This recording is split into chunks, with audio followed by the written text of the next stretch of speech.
اور جب موسیٰ نے اپنے شاگرد سے کہا کہ جب تک میں دو دریاؤں کے ملنے کی جگہ نہ پہنچ جاؤں ٹلنے کا نہیں، خاص صدیوں چلتا رہوں، پھر جب وہ دونوں ان دریاؤں کے سنگم پر پہنچے تو اپنی مچھلی بھول گئے۔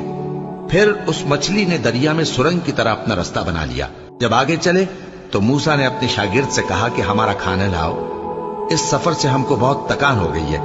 اس نے کہا کہ بھلا آپ نے دیکھا کہ جب ہم نے اس چٹان کے پاس آرام کیا تھا تو میں مچھلی وہیں بھول گیا، اور مجھے آپ سے اس کا ذکر کرنا شیطان نے بھلا دیا، اور اس مچھلی نے عجیب طرح سے دریا میں اپنا رستہ بنایا۔ موسیٰ نے کہا یہی تو وہ مقام ہے جسے ہم تلاش کرتے تھے۔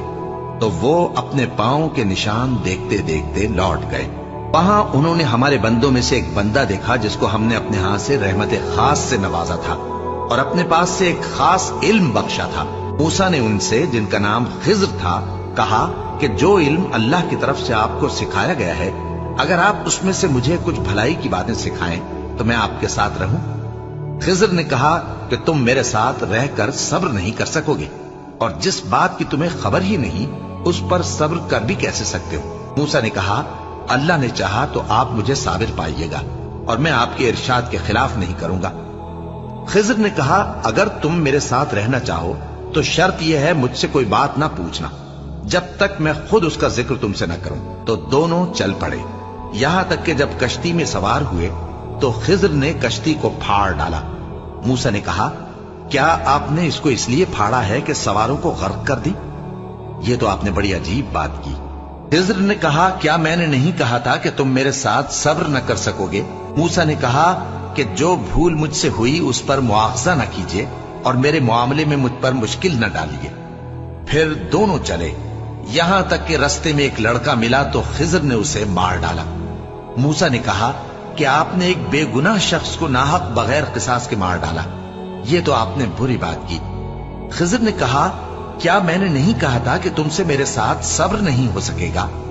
انہوں نے کہا کہ اگر میں اس کے بعد پھر کوئی بات پوچھوں یعنی اعتراض کروں تو مجھے اپنے ساتھ نہ رکھیے گا کہ آپ میری طرف سے عذر کے قبول کرنے میں حد کو پہنچ گئے ہیں۔ پھر دونوں چلے، یہاں تک کہ گاؤں والوں کے پاس پہنچے اور ان سے کھانا طلب کیا۔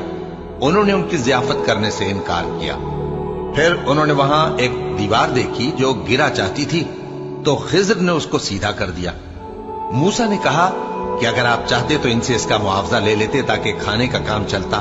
خضر نے کہا کہ اب مجھ میں اور تم میں علیحدگی، مگر جن باتوں پر تم صبر نہ کر سکے میں ان کا تمہیں بھید بتائے دیتا ہوں کہ وہ جو کشتی تھی غریب لوگوں کی تھی جو دریا میں محنت کر کے یعنی کشتیاں چلا کر گزارا کرتے تھے، اور ان کے سامنے کی طرف ایک بادشاہ تھا جو ہر اچھی کشتی کو زبردستی چھین لیتا تھا۔